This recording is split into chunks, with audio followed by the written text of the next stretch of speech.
대한민국 과학자가 세상을 바꾸고 있습니다. 부작용 없이 암세포를 8배 더 강하게 죽이는 신소재, 심지어 미국 FDA로부터 신물질 안전 인증까지 받은 세계 최초 사례.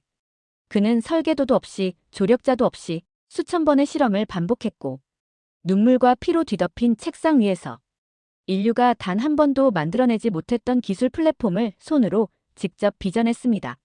지금 이 물질은 전 세계 40개국에서 수출 요청이 폭주 중이며 유럽, 중동, 아프리카, 남미가 줄을 서고 있습니다.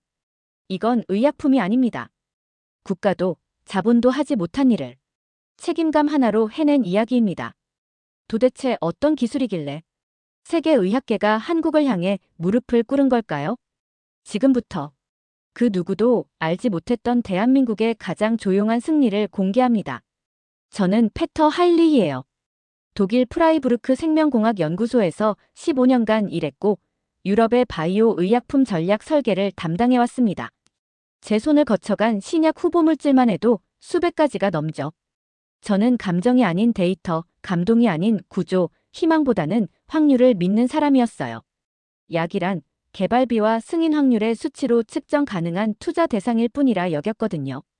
제 책상 위에는 늘 실패한 프로젝트들의 보고서가 쌓여 있었고 그때마다 역시 과학은 냉정해야 한다고 스스로를 다독이곤 했어요. 그런 제게 운명을 바꾼 문서 한 통이 날아든 건 지난해 3월의 일이었습니다. 지구상에 없던 물질이 한국에서 나왔습니다. 처음 그 문서를 받았을 때 솔직히 웃었어요. 한국, 신소재, 세계 최초? 이건 그들 특유의 기적 서사일 거라고 생각했죠. 제가 아는 한국은 빠른 추격자였지 혁신의 선두주자는 아니었거든요. 하지만 그 자료를 자세히 들여다보니 뭔가 이상했어요. 논문 스타일도 아니고 홍보 자료도 아닌 마치 실무진이 급하게 정리한 듯한 날것의 데이터들이 빼곡했거든요. 그런데 그 수치들이 너무나 정확하고 구체적이었어요. 더 놀라운 건 그 자료가 FDA NDI 승인 목록에 포함되어 있다는 사실이었습니다. NDI, 미국이 정한 신규 인체 섭취 승인 물질이었거든요. 아직 전 세계 어느 나라도 상용화하지 못한, 게다가 분자 구조 자체가 등록된 적 없는 물질이었어요. 독일에서도 이런 물질 하나 만들려면 최소 10년이 걸려요. 그런데 혼자서? 그것도 한국에서? 정말 가능한 일인가요?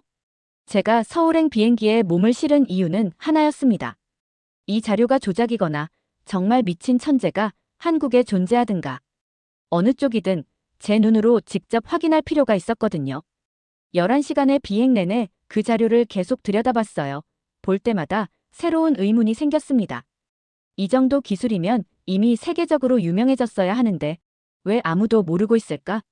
한국 정부는 이 기술을 알고 있을까? 인천공항에 도착했을 때 서울의 첫 인상은 의외로 평범했어요. 다른 대도시와 크게 다르지 않은 풍경.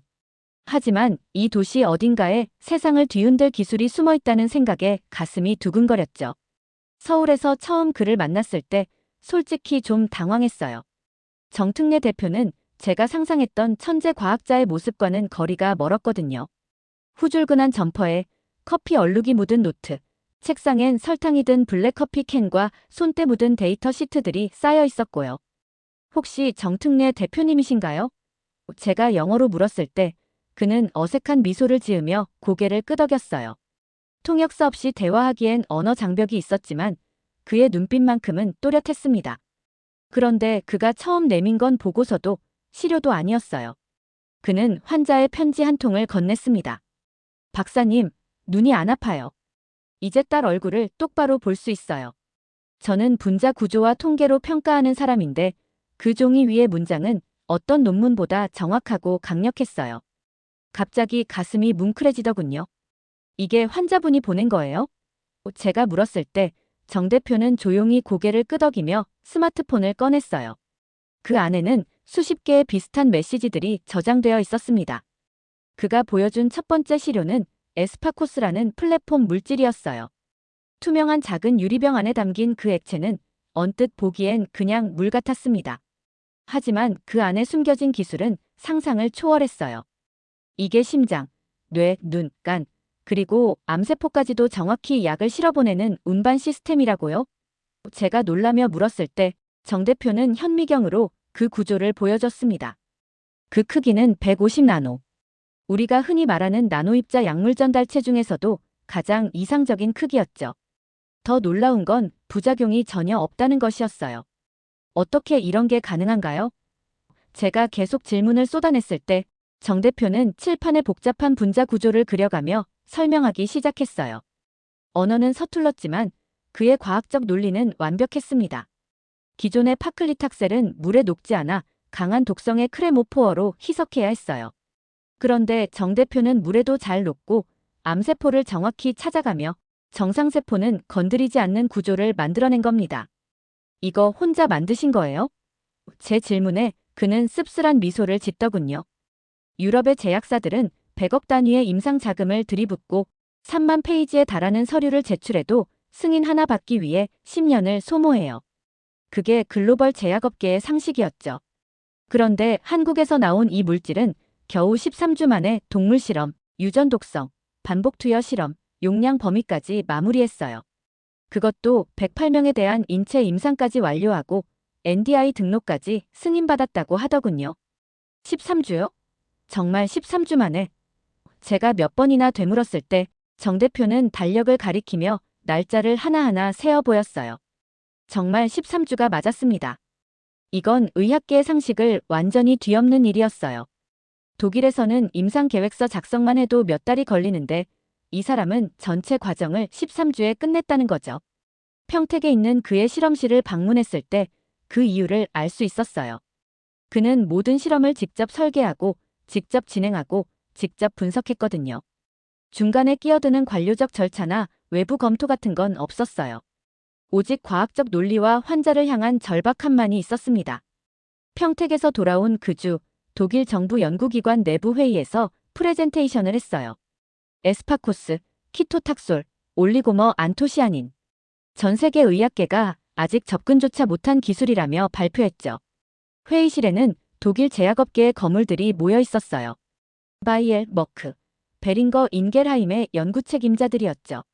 이들은 평소 자신감 넘치는 표정으로 회의에 참석하곤 했는데 제 발표를 듣는 동안 점점 표정이 굳어갔어요. 잠깐만요.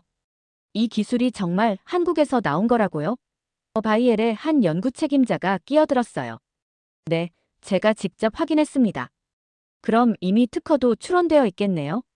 네, FDA 승인까지 받았습니다. 그때 회의실에 묵직한 정적이 흘렀어요. 몇 초간 아무도 말을 하지 않더군요. 그런데 반응은 의외였어요. 한 관계자가 조용히 말했습니다. 그게 그렇게 대단한 기술이면 왜 한국 정부도 몰랐죠? 저는 아무 대답도 못했어요. 그 순간 저조차도 이상하다고 느꼈거든요. 왜 이 기술이 아직 한국 밖으로 한 발자국도 못 나왔던 걸까요? 며칠 후 정 대표와 조용한 카페에서 마주 앉았을 때 처음엔 조심스럽게 물었어요. 혹시 이 기술에 대한 정부 지원은 없었습니까? 그는 한참을 망설이다가 허탈한 미소를 지으며 한 장의 법원 판결문을 내밀었습니다. 국내 모 대형 제약사와의 소송 문서였어요. 문서를 읽는데 점점 분노가 치밀어 올랐어요. 이 기술을 빼앗기 위해 의도적으로 고소한 정황이라는 문구가 눈에 들어왔거든요. 심지어 법원은 기술 분쟁이 복잡하다는 이유로 특허 효력 자체를 정지시켜버린 판결을 내렸어요. 4년간이나 임상을 못하셨다고요? 제가 떨리는 목소리로 물었을 때 정 대표는 고개를 끄덕였어요. 그 4년 동안 그는 자금이 바닥났고 함께하던 연구원들 전원을 해고할 수밖에 없었다고 했습니다. 심지어 연구실 임대료도 못 내서 쫓겨날 뻔했다고 하더군요. 그럼 그때 어떻게 버티신 거예요? 편의점에서 야간 알바도 했어요. 낮에는 실험하고 밤에는 일하고. 그 말을 듣는 순간 가슴이 막혔어요. 세계적인 기술을 가진 과학자가 생계를 위해 편의점에서 일해야 했다니.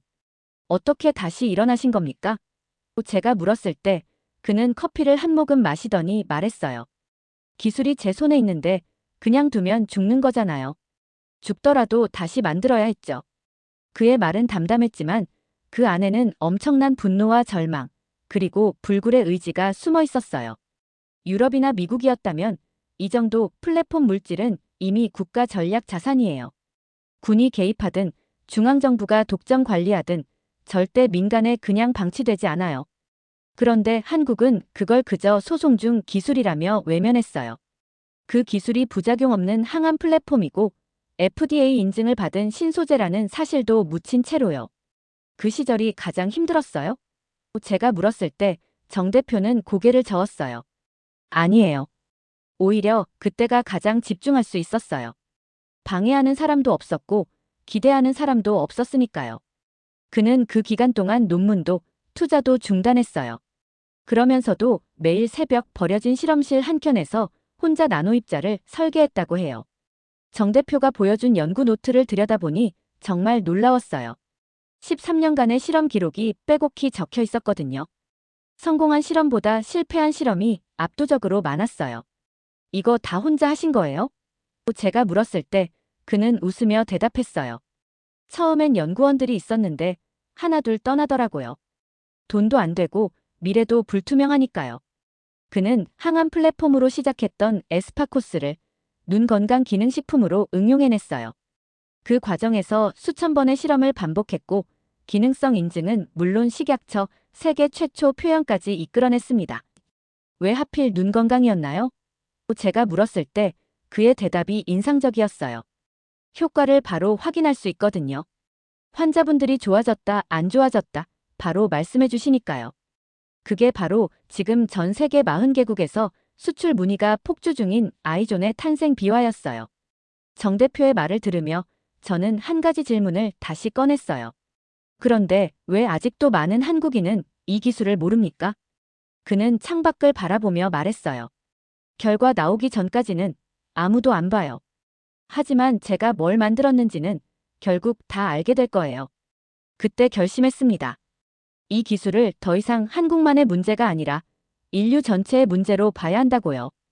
저는 유럽이 세상의 기준이라 믿고 살아왔어요.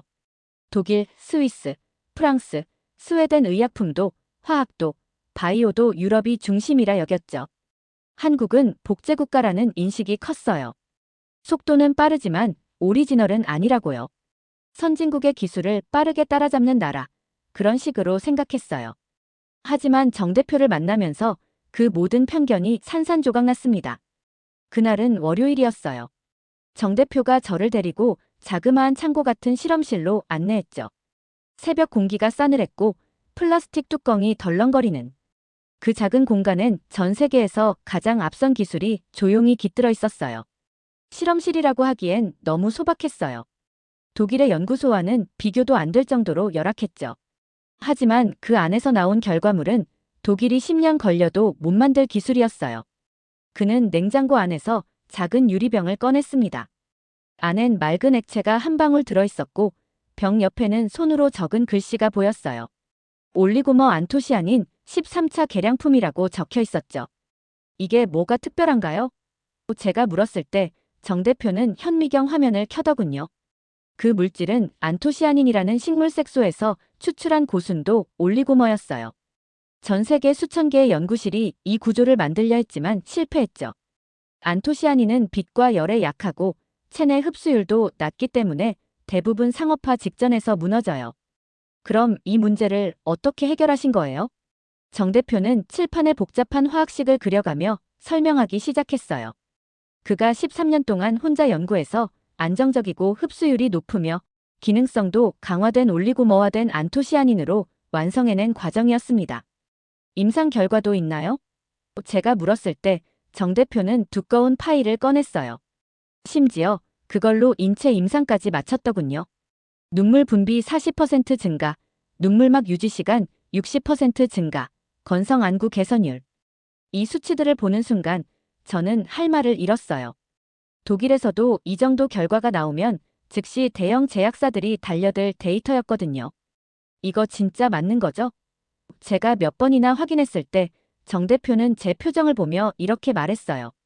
사람들이 뭐라 해도 결국 수치가 증명하죠. 그날 이후로 저는 독일의 연구자들 앞에서 한국을 조용히 배워야 할 대상이라 말하기 시작했어요.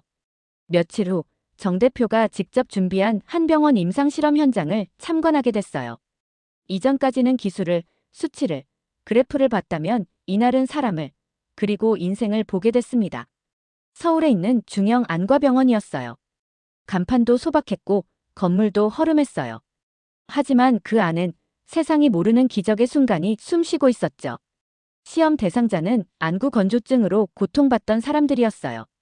눈물이 마르면서 생기는 이물감, 극심한 피로, 타는 듯한 통증. 대부분이 수년간 인공 눈물에 의존하며 살던 사람들이었습니다. 보통 이런 분들은 표정이 어두운 편인데 담당 의사가 말하더니 대기실을 가리켰어요. 그날따라 앉은 그들의 표정이 유독 밝아 보였거든요. 저는 연구 기록을 훑으며 이런 생각을 했죠. 보조식품으로 그렇게까지 좋아질 수 있나? 그런데 그 의심은 진료실 문이 열리는 순간 완전히 사라졌어요. 먼저 나온 건 60대 여성 환자였어요. 그녀는 의사에게 진료 결과를 듣고 나서 고개를 푹 숙이며 이렇게 말했습니다. 선생님, 어젯밤에 딸이 쓴 편지를 처음 끝까지 봤어요. 그 말에 진료실 안이 조용해졌어요. 의사도, 간호사도, 저도 모두 그녀를 바라봤죠. 편지요? 의사가 물었을 때 그녀가 눈물을 훔치며 대답했어요. 딸이 결혼할 때 쓴 편지예요. 2년 전에 받았는데 눈이 너무 아파서 몇 줄 읽다가 포기했거든요. 근데 어제는 끝까지 다 읽을 수 있었어요. 그 다음 환자는 30대 남성이었어요. 컴퓨터 디자이너였는데 모니터를 30분 이상 못 보던 사람이었습니다. 그가 흥분한 목소리로 말하더군요. 지금 5시간 작업했어요. 눈이 안 아파요. 진짜 안 아파요. 이런 적이 언제였는지 기억도 안 나요. 세 번째 환자는 50대 교사였어요. 칠판 글씨를 쓰기 힘들어서 휴직까지 고려했던 분이었는데 그날은 완전히 다른 사람 같았어요. 학생들 얼굴이 선명하게 보여요. 교실 뒤쪽 아이들까지도요. 이건 삶이었고 자유였고 희망이었어요. 저는 그동안 기술을 숫자로만 봤는데 그날 비로소 기술이 가진 진짜 의미를 깨달았습니다. 정 대표는 조용히 제 어깨를 툭 건드리며 말했어요. 이분들 덕분에 저도 버텼어요. 누가 안 알아줘도 이 사람들이 괜찮아지면 그걸로 되거든요. 그 짧은 한마디에 수십 년의 제 이력이 무너졌어요. 나는 지금껏 기술을 팔아먹을 숫자로만 봤구나. 그런데 그는 지켜야 할 사람으로 기술을 만들었더군요. 임상 결과는 더욱 완벽했어요. 눈물 생성량 평균 39.8% 증가. 눈물막 유지 시간은 8주차부터 급상승해서 12주차엔 P값 0.001 이하로 유의성을 확보했죠. 독일 어느 학술지에 실려도 노벨상 후보라도 오를 데이터였어요. 하지만 정 대표는 조용히 말해요. 이 약이 도움이 되면 그게 상이죠. 진료가 끝난 뒤 몇몇 환자들이 약 개발자에게 인사를 하고 싶다고 했어요. 정 대표는 쑥스럽다며 도망치듯 사라졌고 그 자리를 대신해 제가 서게 됐습니다. 그중 한 아주머니가 제 손을 꼭 잡고 이렇게 말했어요. 정말 감사합니다. 이런 분들이 계셔서 정말 감사해요. 병원에서 돌아오는 길, 택시 창밖으로 스쳐가는 서울 시내를 멍하니 바라봤어요. 수많은 간판들, 빽빽한 차량, 바쁘게 움직이는 사람들. 그 혼잡함 속에서 갑자기 이런 생각이 들었습니다. 도대체 아무도 도와주지 않는데 혼자서 이런 걸 만들어내는 걸까? 정 대표와의 마지막 인터뷰는 그의 사무실에서 이뤄졌어요. 도시 외곽의 한 건물. 간판도 없이 고장난 엘리베이터 옆 계단을 올라가자. 허름한 철제문 너머로 실험기구 몇 개와 스티로폼 상자가 보였어요. 대표님, 여기가 연구실 맞습니까? 실험도 하고 잠도 자고 밥도 먹는 공간이에요. 그 대답에 말문이 막혔죠. 유럽이나 미국 같았으면 이 기술은 최소 수백억 투자가 들어갔을 거예요. 실험실 한쪽 벽에는 실패한 실험들의 기록이 빼곡히 붙어 있었어요. 성공한 것보다 실패한 게 훨씬 많았죠. 그 옆에는 환자들이 보낸 감사 편지들이 정성스럽게 보관되어 있었어요. 이게 제 원동력이에요. 정 대표가 그 편지들을 가리키며 말했어요. 그는 말했습니다. 한국은 위기 속에서 전투력을 발휘해요. 외면받아야 집중하거든요. 사실 유럽의 대부분 기술 개발은 정교한 시스템과 대규모 펀딩을 기반으로 해요. 기획서, 평가단, 심해, 리스크 모델 모든 게 체계적이고 예측 가능하죠. 그런데 한국은 달랐어요. 정 대표는 말했습니다. 한국은 시스템이 아니라 사람 하나가 돌파해요. 누가 한번 뚫으면 그 다음은 줄줄이 따라가요. 그는 IMF 때도 혼자 약을 연구했고 소송당했을 때도 버텼으며 연구원이 모두 떠났을 때도 자신이 직접 공장에서 추출기계까지 조작했다고 했어요. 그럼 그때 정말 혼자 실험하신 거예요? 네. 생쥐에게 약 주고 데이터까지 손으로 정리했어요. 사실 나중엔 말도 못했죠. 너무 힘들어서. 가족들은 뭐라고 하셨어요? 걱정 많이 했죠. 그래도 끝까지 믿어줬어요. 이건 기술의 이야기가 아니라 고립 속에서 폭발한 한 인간의 투쟁이었어요. 그리고 그걸 지켜본 가족의 이야기이기도 했죠. 그는 그러면서도 말해요. 제가 유별난 건 아니에요. 한국엔 이런 사람이 많아요. 그날 밤 호텔방에서 노트북을 열고 메일 하나를 작성했어요. 수신이는 독일 연방보건부 자문위원단. 제목은 이렇게 썼습니다. 대한민국 평택에서 시작된 기술혁명. 내용을 쓰면서도 믿기지 않았어요. 한국의 작은 실험실에서 세계를 뒤흔들 기술이 나왔다는 걸요. 독일로 돌아간 지 일주일도 안 돼서 정 대표가 만든 그 신소재에 대한 정체불명의 문의 메일을 여러 군데에서 받기 시작했어요. 수신자는 저였고 발신자는 유럽 제약사, 중동 보건청, 동남아의 유통법인이었죠. 공통점이 있었어요. 정 대표의 올리고머 안토시아닌 관련 기술 설명을 듣고 싶다. 혹은 FDA 등록된 NDI 문서 공유 가능하냐는 문의였어요. 깜짝 놀랐습니다. 왜냐하면 그 누구에게도 제가 이 사실을 흘린 적이 없었거든요. 그런데도 이미 정보가 퍼져 있었고 더 놀라운 건 이 기술이 벌써 전략 물자처럼 취급되고 있다는 사실이었죠. 어떻게 알고 있었을까? 답은 명확했어요. FDA NDI 승인 리스트에 이 기술이 공식 등재되자마자 전 세계 식약처와 바이오 기업들이 일제히 추적을 시작한 겁니다. 이건 건강기능식품 원료가 아니었어요. 신물질이면서도 인체 적용 임상까지 통과한 시장 진입 가능 기술이었으니까요. 정 대표에게 급히 연락을 했습니다. 대표님, 혹시 지금 수출 요청 얼마나 들어오고 있습니까? 정확히는 모르겠어요. 한 40개국 넘은 것 같은데요. 대부분 처음 듣는 나라예요. 중동, 북아프리카, 동유럽, 브라질도 있고요. 응답은 어떻게 하고 계세요? 아직 준비가 안 됐다고 하고 있어요. 우리나라 사람들도 모르는데 벌써 수출할 수는 없잖아요. 지금 이 기술은 국경을 초월해 퍼지고 있었던 겁니다. 한국이 원하든 원하지 않든 말이에요. 사실 대부분의 신약 후보 물질은 기술 수준이 아무리 높아도 임상과 유통이라는 벽을 넘지 못해요. 하지만 정 대표가 만든 이 물질은 달랐어요.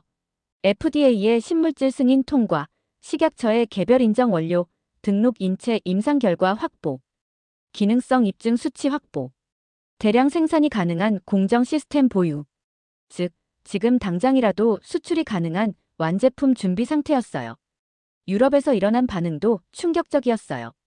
한 프랑스 제약사 고문이 제게 전화를 걸어 말했죠. 이거 정말 한국에서 나온 게 맞습니까? 이 정도면 우리 정부도 관심 가져야 해요.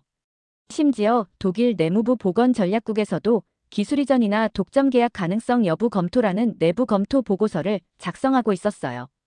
경악했습니다.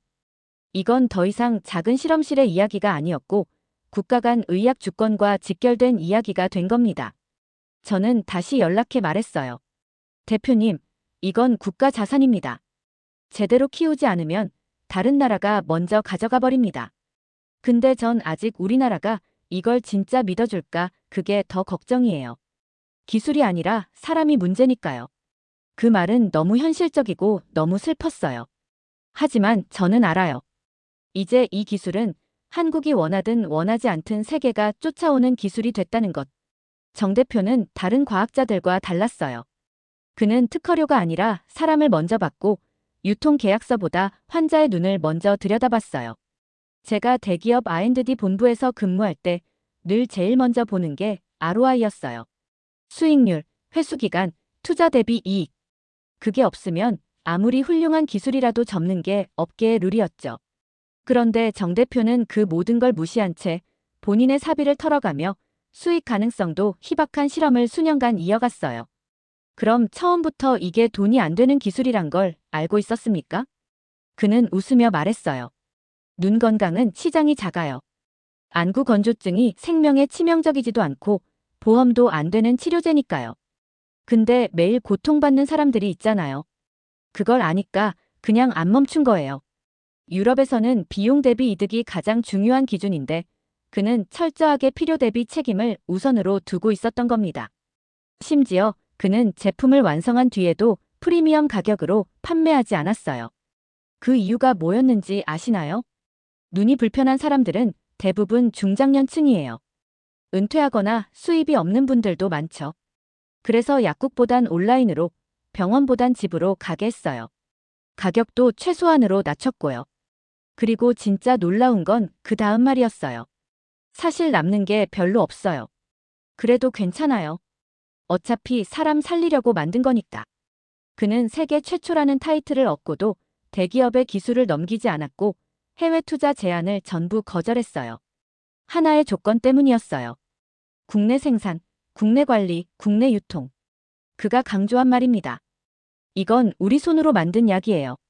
우리 어머니, 아버지, 자식들한테 들어가는 약이니까 절대 외국에 맡기고 싶지 않아요. 정 대표는 돈을 벌기 위해서가 아니라 자기 손으로 만든 기술이 자기 주변을 살리길 바라는 마음으로 움직였어요. 그리고 그 마음이 결국 세계 시장을 흔들게 된 겁니다. 저는 오래전부터 한국을 성장한 제3세계 정도로 정의해왔어요. 중진국 함정을 벗어난 산업국가, 기술은 있지만 본질은 따라가는 나라. 그러나 이번 방문 이후 그 모든 정의는 쓰레기통에 들어갔습니다. 한국은 누구도 주목하지 않았던 곳에서 누구도 상상 못한 방식으로 세상을 바꿀 준비를 하고 있었어요. 그리고 그 중심에는 돈도, 권력도, 명예도 아니고 한 사람, 해야 하니까 하는 사람이 있었어요. 정특례 대표. 이 사람은 거창한 포부나 선전 문구도 없었어요.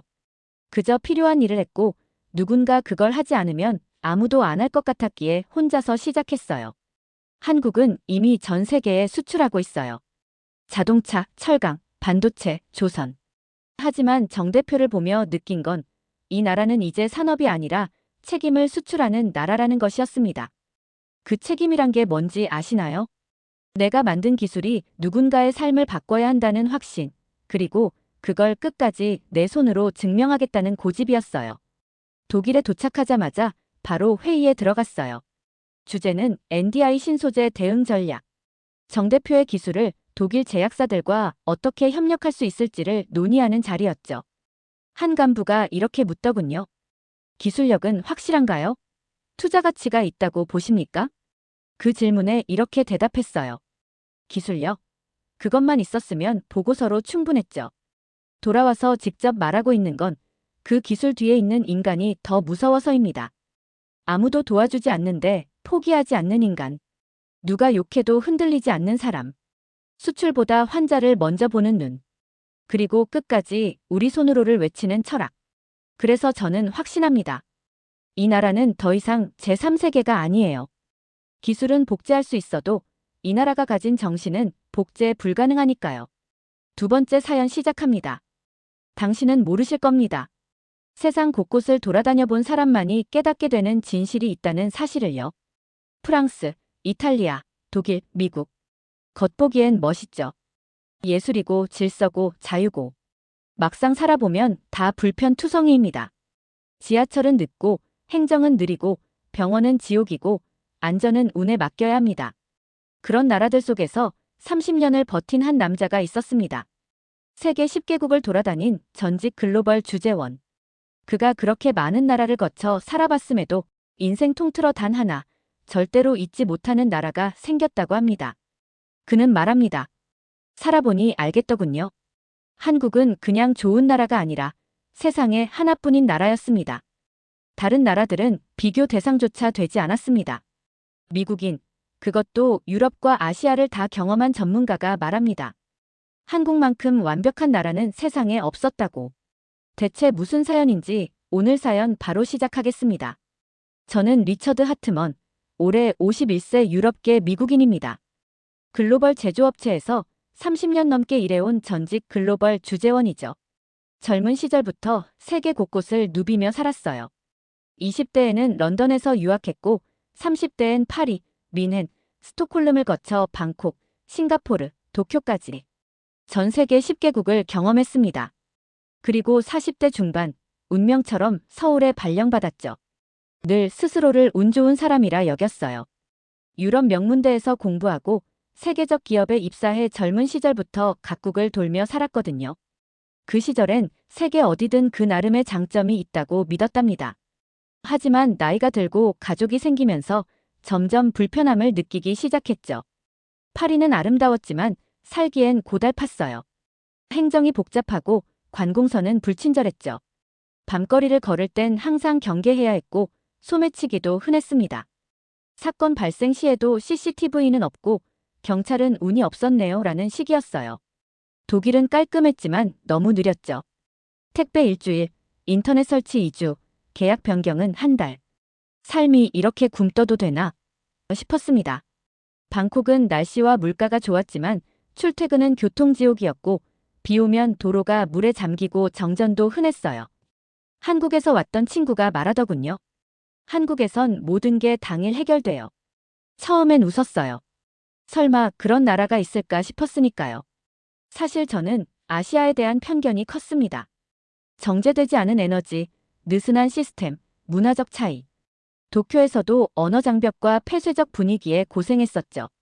그렇게 어느 나라나 불편한 건 있다는 체념 속에 살다가 서울 발령 통보를 받았을 때도 별 기대 없이 일단 가보자 정도였어요. 그러나 인천공항에 내리는 순간 이상하게 마음이 편안해졌어요.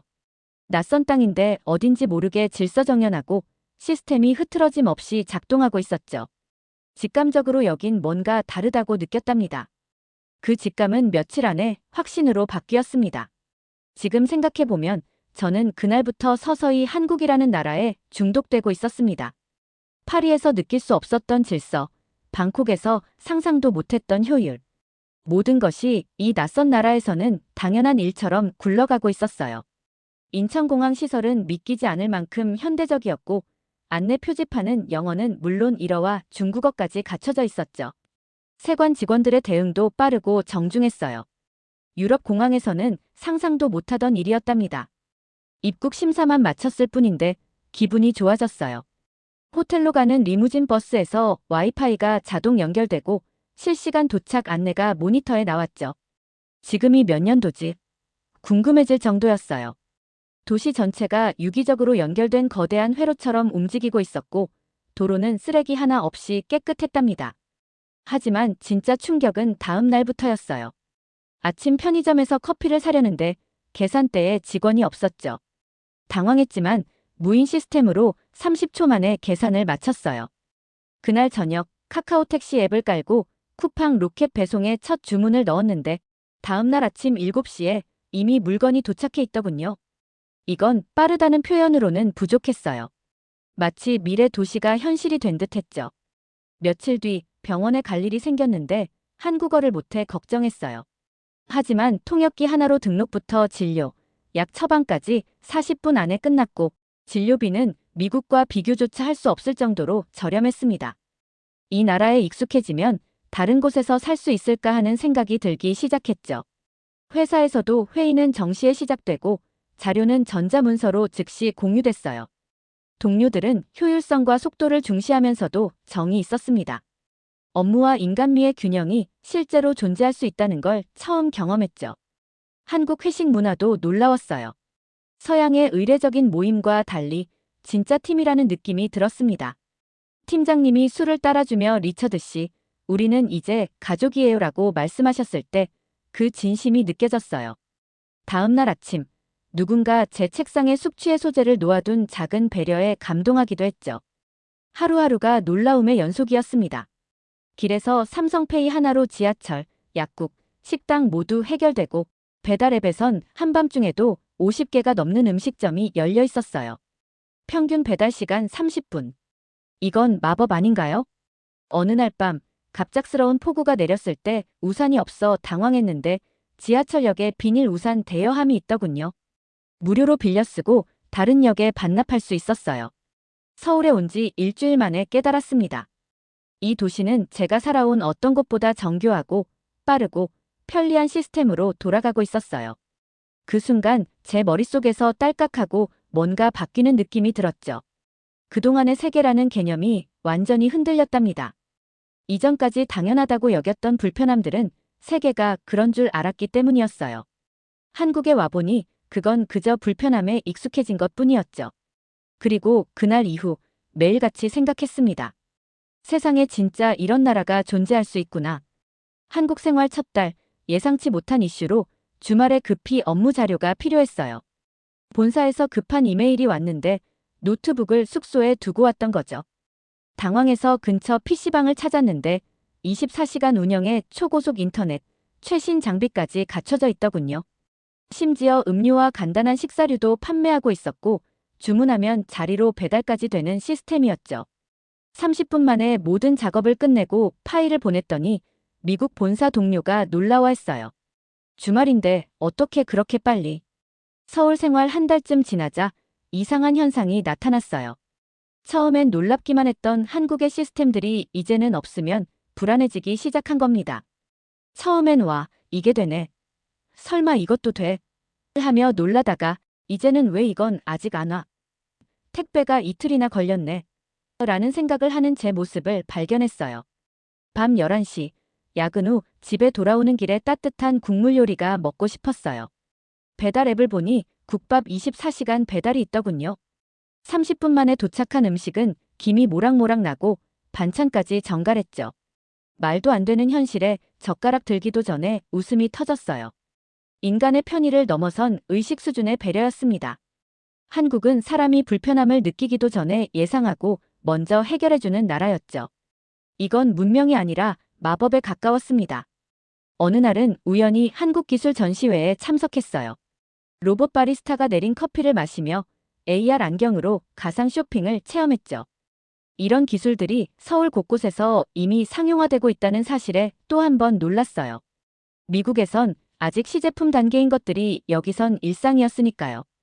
한국의 첫 겨울도 감탄의 연속이었어요. 미국이나 유럽의 위험한 겨울길과 달리 서울은 아파트 단지 내 도로와 인도가 완벽히 제설되고 지하철 입구 계단에는 자동 열선이 깔려 있었죠. 아파트 관리사무소에서 제설 작업을 한다는 이야기를 들었을 때 이건 편의가 아닌 문명의 차이라고 느꼈어요. 특히 서울의 지하철은 제가 경험한 모든 도시의 대중교통 중 최고였습니다. 정확하고 조용하고 깨끗하고 안전했죠. 정차 위치 표시, 스크린도어, 실시간 안내, 냉난방 조절, 와이파이, 충전 포트까지. 서울 지하철은 이동수단이 아닌 고급 문화공간 같았어요. 런던 지하철은 오래됐지만 낡았고 파리 메트로는 예술적이나 지저분했으며 뉴욕 지하철은 무서울 정도였죠. 하지만 서울 지하철은 모든 면에서 완벽했어요. 공기질 모니터링 디스플레이까지 갖춰져 있었답니다. 한 번은 노선도를 살펴보다가 지하철역 사이의 거리가 얼마나 되는지 궁금했어요. 옆에 있던 한국인 승객에게 물어봤더니 그분이 자기 앱으로 바로 검색해 주시더군요. 그런데 놀라운 건 현재 위치에서 목적지까지 가는 모든 경로의 소요 시간, 환승 횟수, 걷는 거리, 심지어 실시간 혼잡도까지 표시된다는 거였어요. 이건 기본 기능이에요라며 웃던 그분의 표정이 아직도 기억납니다. 한국 생활 2개월 차에 접어들면서 식도락의 세계가 열렸어요. 처음엔 매운 음식에 적응이 안 됐지만 점점 그 복합적인 맛에 중독되기 시작했죠. 삼겹살, 김치찌개, 순두부찌개, 비빔밥. 매일 다른 음식을 시도하는 게 즐거웠어요. 한 상에 여러 가지 반찬이 함께 나오는 방식이 새로웠고 식사를 공유하는 개념이 마음에 들었어요.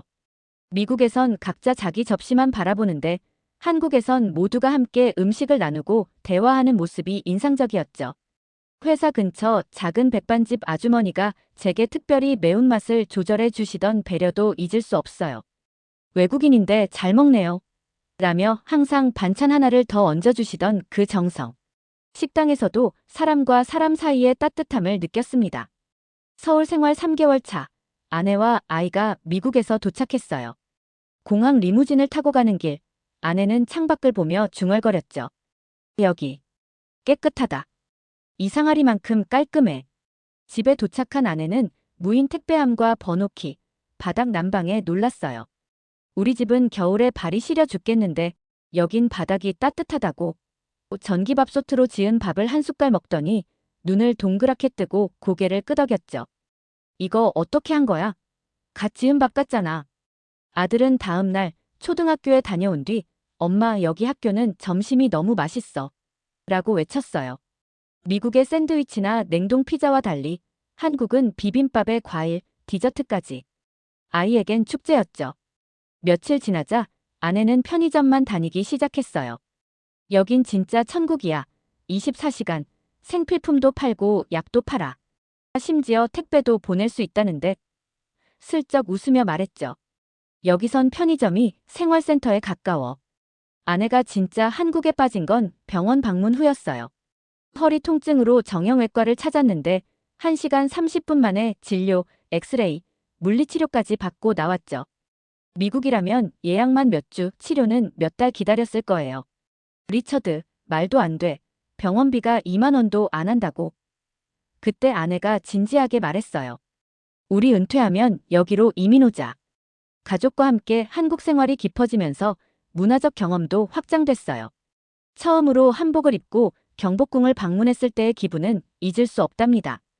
고궁 해설사님의 설명을 들으며 600년 역사를 걸었는데 바로 뒤편으론 최첨단 빌딩들이 보이는 풍경이 묘했어요. 주말엔 가족과 함께 광화문을 방문했어요. 세종대왕 동상 앞에서 한글 해설을 듣고 경복궁 돌담길을 걸었죠. 전통과 현대가 자연스럽게 어우러진 이 도시에 아내는 반해버렸죠. 그날 밤 아들이 물었어요. 우리 돌아가야 돼? 아내는 말없이 고개를 저었고 저는 침묵했지만 속으론 이미 답을 알고 있었답니다. 한국에서의 첫봄, 벚꽃이 만개했을 때의 광경은 압도적이었어요. 여의도 윤중로를 걸으며 내리는 꽃비에 가족 모두 넋을 잃었죠. 그 길을 따라 즐기는 사람들의 활기찬 모습이 마음에 와닿았어요. 이 도시는 언제나 축제 같은 분위기를 품고 있었어요. 여름에는 한강공원의 야외 수영장과 밤시장을 즐겼고 가을에는 남산의 단풍과 북한산 트레킹을 경험했어요. 겨울에는 명동의 화려한 조명과 따끈한 붕어빵이 기억에 남습니다. 한국은 계절마다 다른 얼굴을 보여주는 나라였습니다.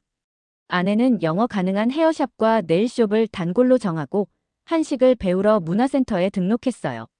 적응이 아닌 정착이라 할 만큼 자연스러웠죠. 거실에서 쿠팡 장바구니를 채우던 아내가 말했어요. 여긴 살아보니 알겠네. 세상에서 제일 편한 나라야. 그 말이 참 묘했어요. 제가 느끼던 걸 가족도 빠르게 알아차릴 줄은 몰랐거든요. 특히 아내는 이전 주재국들에선 항상 스트레스 받았는데 한국에선 생기가 돌고 활력이 넘쳤어요. 아들은 한글 배우기에 빠졌고 아내는 이마트와 백화점 앱 쇼핑에 중독됐죠. 저는 주말마다 전통시장과 한강공원을 탐험하며 이곳이 우리가 찾던 진짜 삶의 형태일까? 생각했어요. 한국에서의 2년차 생활은 더 깊은 통찰을 가져왔어요. 신기하다는 감정을 넘어 어떻게 이런 시스템이 구축됐는지 궁금해졌죠. IT 기업 세미나에서 한 강연자가 말했어요. 한국은 불편함을 참지 않는 나라입니다. 사소한 불편함도 왜 해결 못하지? 라고 질문하는 사회죠. 그 말이 오래 남았어요. 불편함을 당연시하지 않는 국민성이 혁신적 시스템의 원동력이 아닐까 싶었죠. 아파트 주민 커뮤니티도 특별했어요. 미국에선 이웃 교류가 사라지고 있는데 한국 아파트는 작은 마을 같았어요. 단지 앱으로 공동구매, 중고거래, 취미 활동까지. 디지털로 연결된 공동체가 도시 생활의 외로움을 줄이는 새로운 형태라고 느꼈습니다. 어느 날 아들이 학교에서 돌아와 열이 심하게 났어요. 당황했는데 미리 인사해뒀던 옆집 아주머니가 도움을 주셨죠. 아이 전용 해열제와 죽을 가져다 주시며 아이가 아프면 부모 마음이 더 아프죠라며 위로해 주셨어요. 낯선 나라에서 만난 이웃의 따스한 배려에 눈물이 날 뻔했어요. 회사에서도 비슷한 경험이 있었어요. 중요 프로젝트 마감날, 갑작스러운 데이터 오류로 밤샘 작업을 해야 했는데 팀원들이 자발적으로 남아 도와줬죠. 다음 날 제가 고마움을 표현하자 한 동료가 웃으며 말했어요. 당연한 거예요. 우리는 한 배를 탄 거니까요. 이런 자연스러운 연대감이 한국 조직 문화의 힘이었습니다. 3년차가 되자 쿠팡 새벽 배송과 배달의 민족 알림음은 우리 일상의 일부가 됐어요. 아내는 금요일마다 요가 클래스에 가고 아들은 태권도장에서 녹색띠를 땄죠. 저도 한국어 학원에 다니며 매일 아침 1시간씩 공부했어요. 어느새 한국식 생활 방식에 완전히 젖어들었답니다. 신발을 벗고 들어오는 것, 바닥에 앉아 식사하는 것, 온돌 바닥에 요를 깔고 자는 것까지. 이런 적응이 신기할 정도로 자연스러웠어요. 가장 감사했던 건 안전이었어요. 아내가 밤 11시에 혼자 영화 보고 돌아와도 걱정하지 않았고 아들이 친구들과 동네를 돌아다녀도 안심이 됐죠. 이런 안전은 편안함을 넘어 진정한 자유를 선사했어요. 아내가 말했죠. 리처드, 여기선 내가 정말 자유롭게 살 수 있어. 무슨 뜻이야? 제가 물었죠. 그녀는 설명했어요. 자유란 걱정 없이 원하는 걸 할 수 있는 거잖아. 여기선 늦은 시간에 혼자 걸어도, 지하철 타도, 택시 잡아 타도 안전해. 그게 진짜 자유 아닐까? 그 말이 전곡을 찔렀어요. 미국에서는 자유를 많이 이야기하지만 실제론 제약과 두려움 속에서 살죠. 한국에선 실질적 안전이 보장되어 더 자유로운 일상이 가능했어요. 4년이란 시간은 생각보다 짧았어요. 서울을 떠나는 날 공항으로 가는 차 안에선 아무도 말을 못했습니다. 아들은 창밖만 바라보고 아내는 폰에 저장한 서울 야경 사진을 계속 넘겼죠. 저는 담담한 척해도 목이 메었어요. 돌아가자마자 깨달았습니다. 우리는 이미 한국 기준에 익숙해진 몸이 되었다는 걸요. 공항 수속은 끝없이 길었고 택시는 30분 넘게 기다려야 했으며 거리는 낡고 지저분했어요. 전엔 당연하게 여겼던 것들이 갑자기 불편하게 느껴졌죠. 다음 날 아내는 카페에 갔다가 돌아와 말했어요. 여긴 왜 콘센트가 없어? 인터넷도 안 잡혀. 그리고 고개를 숙이며 덧붙였죠. 한국에선 그런 걸 신경 써본 적이 없었는데. 아이가 학교 첫날 저녁에 말했어요. 점심이 빵 하나랑 과일 몇 조각이었어. 아내가 웃으며 그래도 여긴 집이잖니라고 했지만 아이는 작게 대답했어요. 나는 한국이 집 같았는데. 회사도 예전과 같았지만 제 마음은 달랐습니다. 문서를 프린트하고 회의 일정을 종이로 잡고 택배가 일주일 걸리는 후진 시스템 속으로 되돌아온 느낌이었어요. 동료가 농담했죠. 한국에서는 로봇보다 사람이 빠르게 일한다며. 그 말에 웃지 못했어요. 정말 그런 수준이었으니까요. 아내의 변화가 가장 컸어요. 생기 있던 얼굴이 무표정해지고 식사 중엔 한국 뉴스나 유튜브만 봤죠. 저녁 후 조용히 말하더군요. 리처드, 나 요즘 이곳이 낯설어. 저 역시 커피 마실 때마다 한국 편의점의 무인 결제가 그립고 병원 예약할 때마다 서울의 당일 진료 시스템이 생각났어요. 주말 장 보러 갈 때도 쿠팡 새벽 배송에 익숙해진 우리에겐 차를 끌고 멀리까지 마트에 간다는 게 낯설고 불편했죠. 2달이 지나자 명확히 자각했어요. 다시 돌아갈 수 없는 삶을 살았구나. 한국은 편했던 곳이 아니라 삶의 기준 자체를 바꿔버린 나라였죠. 세상이 불편해진 게 아니라 한국이 너무 완벽했던 겁니다. 제가 살았던 모든 나라들은 각자의 장점이 있었어요. 프랑스의 예술, 독일의 질서, 일본의 정밀함. 하지만 모든 요소를 동시에 갖춘 곳은 없었죠. 한국은 달랐어요. 서울은 빠르면서도 정돈됐고 안전하면서도 따뜻했으며 기술적이면서도 정이 넘쳤죠. 이건 잘 사는 나라가 아니라 완성된 나라였습니다. 아내와 함께 한국에서 찍은 가족 사진을 보며 그녀가 말했어요. 세상에, 어떻게 이런 나라가 있었을까? 그 말에 고개를 끄덕였죠. 그러니까 우리가 못 잊는 거야. 왜 한국을 이토록 그리워할까 생각했어요. 그곳에선 모든 시스템이 최소한의 움직임으로 최대한의 효율을 추구했어요. 행정, 의료, 교통, 쇼핑, 교육. 어느 것도 삶의 장애물이 되지 않았죠. 무엇보다 사람들이 달랐어요. 지하철에서 자리 양보하는 젊은이들, 질서 있게 줄 선 택시들, 엘리베이터에서 인사하는 이웃들. 도쿄는 체계적이나 정이 없었고 파리는 감성적이나 효율이 없었으며 미국은 자유롭지만 안정이 없었어요. 한국은 이 모든 요소를 완벽한 균형으로 갖추고 있었죠. 세상에 존재하지 않는 조합이 현실로 구현된 나라였습니다. 주변 사람들에게 이야기하면 처음엔 다들 웃어요. 그렇게 좋으면 이민 가지 그래. 하지만 진지하게 말하면 그들의 표정이 달라집니다. 주재원 출신이나 여행객들도 말하죠. 나도 한국에서 살고 싶어. 거긴 진짜 남달라. 은퇴 후 한국으로 돌아가려는 지인도 있어요. 한국은 지금 전 세계에서 살고 싶은 나라로 떠오르고 있습니다. 물론 단점도 있어요. 경쟁이 치열하고 집값이 비싸며 사회적 압박도 있죠. 하지만 이런 문제는 어느 나라에나 있어요. 중요한 건 한국은 그 단점들조차 상쇄할 만큼 삶의 질이 압도적이라는 점입니다. 한 달 전 아내가 퇴근하는 저에게 물었어요. 우리 진짜로 한국 이민 알아볼까? 농담이 아니었죠. 그날부터 매일 밤 이민 조건과 비자 정책을 검색하기 시작했어요. 외국인 영주권이나 부동산 구매가 복잡하고 제도가 많지 않았지만 중요한 건 의지였어요.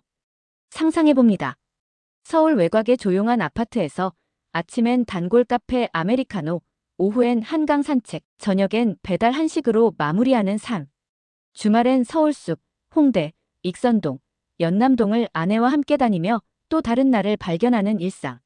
어떤 유럽 전원 마을도 어떤 지중해 해변도 이런 도시형 삶의 질을 보장하지 못합니다. 미국에도 좋은 점이 있죠. 공간은 넓고 사람들은 자유롭고 마트 주차장은 커요. 하지만 그건 기계적 편안함이지 한국의 감성적 편의와는 차원이 달라요. 한국은 내가 누군가에게 돌봄받고 있다는 느낌을 줘요. 국가와 시스템이 끊임없이 불편을 먼저 감지하고 해결책을 제공하는 나라죠.